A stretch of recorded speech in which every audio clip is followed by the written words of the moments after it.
Bonjour à toutes et à tous. Au programme aujourd'hui, nous allons parler des résistances. Les résistances sont des petits dipôles électriques qui ressemblent à des petits cylindres présents sur un circuit. Ils sont omniprésents.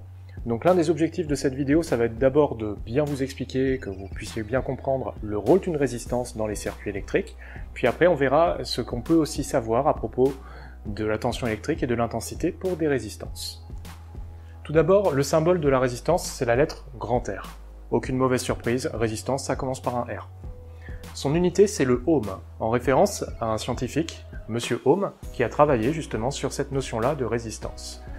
Le symbole du ohm est un petit peu particulier puisque c'est une lettre grecque, c'est la lettre oméga en majuscule, qui ressemble à un fer à cheval.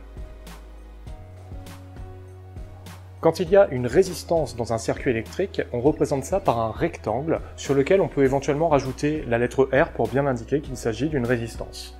Vous avez ici par exemple un circuit avec un générateur, une lampe, et donc là une résistance. Ceci étant dit, voyons voir à quoi sert concrètement une résistance dans un circuit électrique. Pour commencer, prenons un circuit de référence avec un générateur électrique réglé sur 12 volts, une lampe, et puis un ampèremètre pour mesurer l'intensité du courant électrique. On voit que là, l'intensité du courant électrique vaut 0,25 ampères. Maintenant, si on rajoute une résistance dans le circuit, donc vous avez toujours le générateur, la lampe, et là, cette fois-ci, vous avez une résistance. Puis après, on va à l'ampèremètre pour mesurer l'intensité. Déjà, on peut se rendre compte d'une chose importante, c'est que l'intensité du courant, par rapport à la situation où il n'y avait pas de résistance, a baissé. Donc ça veut dire qu'une résistance fait baisser l'intensité du courant dans le circuit électrique. En plus de ça, autre chose particulièrement importante, c'est concernant les valeurs de résistance. Là en fait, cette première résistance, elle vaut 27 ohms. Maintenant ce que je vais faire, c'est déplacer les fils ici pour me brancher sur la deuxième résistance, qui vaut cette fois-ci 47 ohms. Donc là maintenant, je suis sur la deuxième résistance de 47 ohms, et on voit que l'intensité a encore baissé. On est passé à 0,15 ampères. Donc si je résume, une résistance fait baisser l'intensité du courant. Ça, c'est la première propriété d'une résistance que vous devez impérativement retenir. Deuxième propriété importante, plus la valeur de la résistance est élevée, plus l'intensité du courant va être faible. Donc vu qu'une résistance, ça permet de jouer sur l'intensité du courant électrique, ça permet d'éviter, dans certains cas, des surintensités dans certaines parties de circuits électriques. Donc c'est pour ça que les résistances sont présentes partout, dans tous les circuits électriques.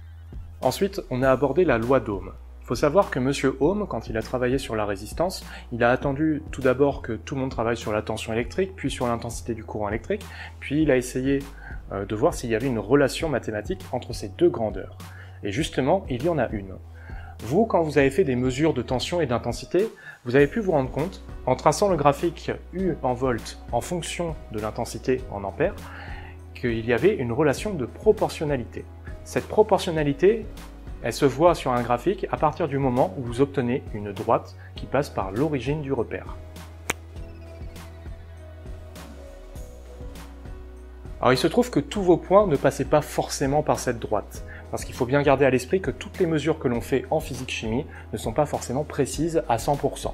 Donc cette proportionnalité entre la tension et l'intensité du courant pour une résistance, elle est valable uniquement pour les résistances. Il n'y a que pour ces dipôles-là qu'il y a une relation de proportionnalité et une droite qui passe par l'origine quand on trace la caractéristique U en fonction de I. Ce qu'on va appeler la loi d'Ohm, ça va être en fait un ensemble de 3 relations mathématiques qui vont permettre de relier la tension, l'intensité et la résistance. Pour essayer de bien les retenir, je vais représenter ce qu'on appelle un triangle des formules. Puis après, je vais vous expliquer comment vous pouvez l'utiliser pour en déduire les relations mathématiques. À la base, ce triangle des formules, il a une structure un peu particulière et on écrit U ici, donc U c'est la tension en volts, R la résistance en ohms et I l'intensité en ampères. La première relation mathématique qu'on peut écrire, et qu'il faut impérativement connaître parce que c'est la plus connue de toutes, c'est U égale R fois I. Maintenant, quand il s'agit d'avoir la valeur d'une résistance, vous cachez la lettre grand R, et puis vous regardez ici, ça fait U divisé par I. En fait, ce trait horizontal, c'est comme un trait de fraction. Donc du coup, on a R égale U divisé par I. Donc cette relation, elle est utile quand on a besoin de calculer la résistance si on dispose de la tension et de l'intensité. Dernière relation qui concerne la lettre grand I, donc l'intensité du courant en ampères. De la même manière, on cache la lettre grand I, puis on regarde, ça fait U divisé par R. U divisé, parce que là ça représente un trait de fraction, et le grand R. Donc chacune de ces trois formules a son utilité. Celle-là pour calculer une tension à partir des deux autres valeurs, celle-là pour avoir la résistance à partir des deux autres valeurs, et celle-là pour avoir l'intensité à partir des deux autres valeurs. Donc quand vous avez à exploiter la loi d'Ohm, ça implique d'utiliser l'une de ces trois relations. Imaginons vous avez besoin de calculer la valeur d'une résistance. On vous donne la tension électrique U en volts et l'intensité en ampères. Dans ce cas-là, essayez de bien vous habituer en termes de rédaction à d'abord écrire la formule que vous utilisez. Si on veut la résistance, il faut utiliser la deuxième formule, R égale U divisé par I. Ça, c'est le point de départ. Vous devez tout d'abord commencer par écrire la formule. Ensuite, vous remplacez par les valeurs qui sont présentes dans l'énoncé.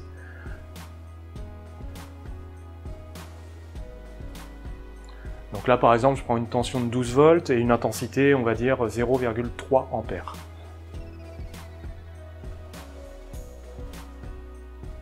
Ensuite, une fois que vous avez écrit ça, vous pouvez faire votre calcul. Donc 12 divisé par 0,3, ça donne 40. Et n'oubliez surtout pas de m'indiquer l'unité. Étant donné que c'est une résistance que vous avez calculée, l'unité de la résistance, c'est le ohm. Voilà ce que je peux vous dire en gros sur les résistances. Globalement, il y a une partie un peu physique, on va dire, où il s'agit juste de bien comprendre qu'une résistance fait baisser l'intensité du courant. Plus la résistance est élevée, plus l'intensité du courant est faible. Et puis il y a une partie un petit peu plus mathématique sur la proportionnalité entre la tension et l'intensité, avec des relations mathématiques que vous devez connaître. Et puis après, à savoir utiliser ces formules pour faire un calcul de résistance, d'intensité ou de tension électrique en fonction de l'exercice que vous avez.